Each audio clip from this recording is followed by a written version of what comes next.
good to catch up with Dr. Roll, Brent Martineau, Casey Kurtz. Do we call you Doctor? Do we call you Mr. Roll, Dr. Roll, Myron? What do people call you? A combination of all those things, but whatever you want to call me, it's fine. Myron is perfectly fine. Thank you. Hey, great to have you on, man. I can't believe it's been that long since you played. I got here in 2008 to the Jacksonville area, and it feels like just yesterday you were playing football, but you've been out of it a while now. I have, yeah, and it's been a great journey, a great ride since then. The Rhodes Scholarship in NFL, and now neurosurgery at Harvard up in Boston. It's been a blessing, but it's been outstanding. And then now writing this book, The 2% Way, pretty much putting it all together and allowing people access into my story and this process that we use to continue to move forward. It's been great for sure. Yeah, we're going to touch on the book, of course, and that's pretty cool because I have a couple of questions about even the title of it. When you were playing ball and the Rhodes Scholar and you had these big dreams and obviously academics and career outside of football was just as important, being a neurosurgeon at Harvard up in the New England area, are you living out that dream? Is this what you envisioned? It is. When we came from the Bahamas to America, my parents wanted me and my four older brothers, to have role models, heroes, people to look up to, starting in this new country where there are abundance of resources and ample opportunities for us to be good citizens and good men. Part of what they did was have us do book reports on Paul Robeson and Kofi Annan and Nelson Mandela. And then one person they put in front of me was Ben Carson, Dr. Carson. And this was in the fifth grade. I read his story, Gifted Hands. I got inspired by the brain and what it can do. I got inspired by his expertise in the field, separating two conjoined twins and having both of them live. So I knew throughout my whole journey it was going to be football, but then when that finished, then I'd move into the next chapter of my life, which was neuroscience, in particular neurosurgery, to help heal people and hopefully cure people, just like Dr. Carson did.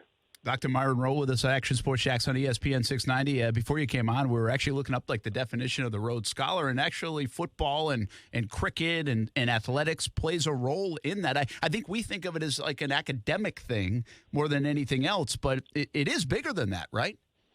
It was initially set up that way to be, to represent someone who has outstanding accomplishments from the physical pursuits of things. But if you actually look at what Cecil J. Rhodes wanted his Rhodes Scholars to be, it was typically white male, privileged, blonde hair, blue eye from England to have this scholarship to do well. But now if you look at who the Rhodes Scholars are, they are many women of color, many men of color from all over the world, from different cultures. So he might be turning in his grave to see the representation of Rhodes Scholars now, but it was a blessing to go over there, to take that opportunity, study medical anthropology, immerse myself in a new culture, and really grow as a leader and grow as a thinker in medicine, because medical anthropology looked at the social and cultural aspects of medicine, and now with neurosurgery, it is black and white. You kind of see a disease and you go after it, but there's patients that you have to take care of and have that sort of connection between provider and patient, and medical anthropology helped me in that process. So it was a fantastic field to go into. It was great to take that Rhodes Scholarship and learn from it and grow. Well, and be a little bit a part of that turning point as well, even if it does make him turn in his grave a little bit for the better, for sure. Brent Martineau, Casey Kurtz, Dr. Myron Rolle with us, Action Sports Shacks on ESPN 690. The 2% way. We hear 1% a lot. Why 2%? So the 2% way came from my football coach at FSU, my D coordinator, Mickey Andrews. He would tell all of us as players to get a little bit better every day in practice, whether it be our stamina, our ability to high point the football, our ability to disguise blitz packages. He just wanted us to grab a little bit of increase, something practical, something tangible, and we can continue to win the day and continue to stack on those victories that we had every single day.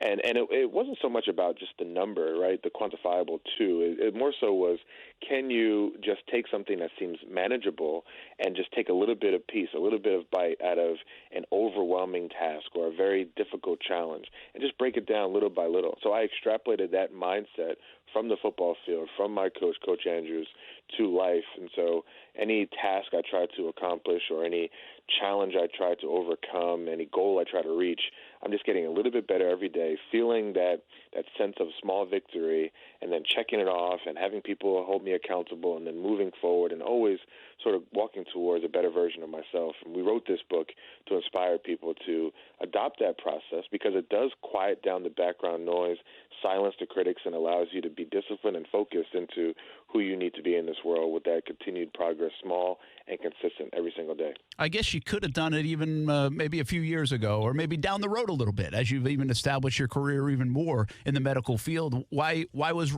now the right time?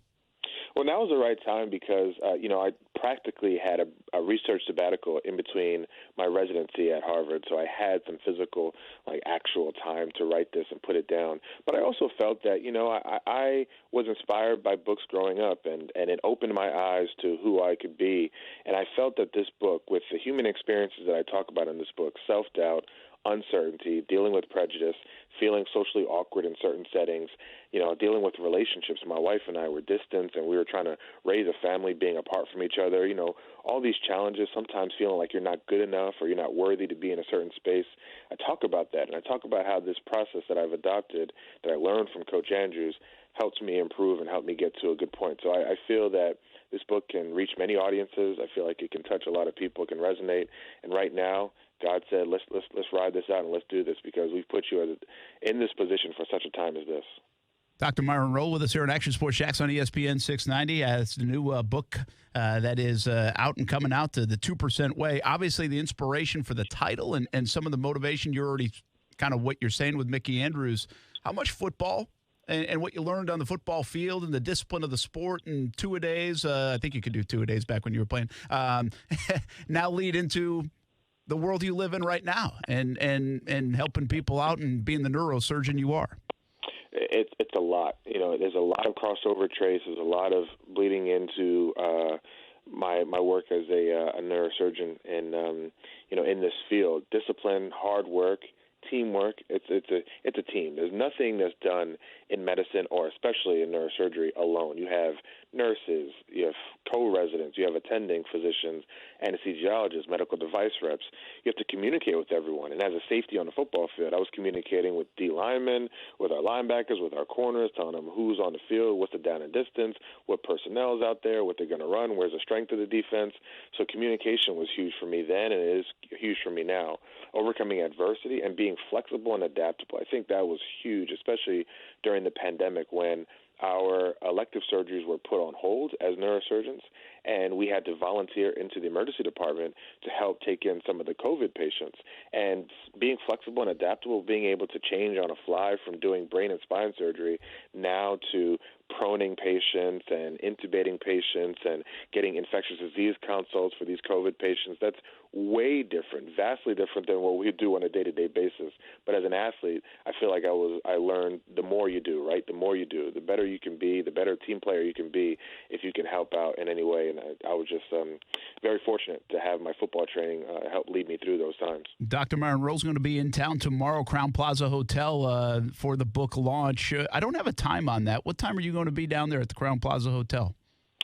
3 p.m. to 5 p.m. Okay, 3 to 5 tomorrow to launch the book. You just said something that's pretty interesting, right? Be flexible, do more. There's probably a lot of pressure on a guy like you to do more because you obviously have a gift and you've kind of earned that status where the expectation level goes up from people that you played with, people that you know. Well, you've obviously accomplished so much, but you do more as well with the Rolle Foundation. Give us a little bit of insight on that. Yeah, so, our charitable efforts are really exciting. It's probably one of the best parts of the year for me when I'm able to, inject change into the world through this medium. So the Myron R. Rolle Foundation was started in 2009 when I was at FSU.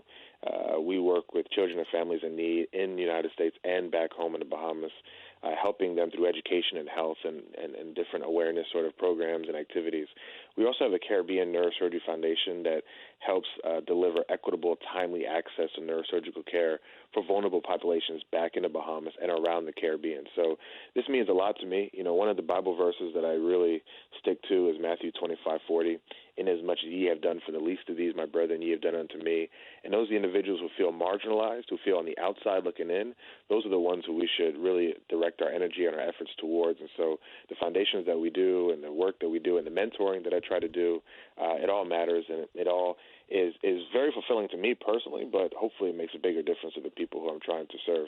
One of the cool things about the sport of football, especially, we noticed this covering it even in locker rooms. It's like this melting pot, right? A background, socioeconomic shapes, sizes, anything. And how much does that help you in terms of relating maybe to your patients, to people, to help people? Because we were just talking about this. Listen, I'm a dumb sports guy. You're a brilliant man. That are doing something that not a lot of people can do in neurosurgery. And I would think at times it's tough to get on other people's level. Not everybody thinks like you. And so did the sport of football kind of help you relate and adapt and see people in maybe a different way sometimes that maybe weren't just like you, even from just a flat-out intelligence standpoint? That's a great question, and I think it's absolutely true. Football has given me so much, and including the ability to find commonality between teammates, between people who may seem on the outside who look different cultures, different backgrounds, different experiences. When I came down from New Jersey as a prep school kid down to Tallahassee, Florida, a lot of my teammates were very different than me, right? They had gold teeth and dreadlocks. Some of them did. Listen to different music, ate country fried steak and put way too much sugar in their sweet tea. I'm like, I don't know what any of this is, but I'm going to learn it.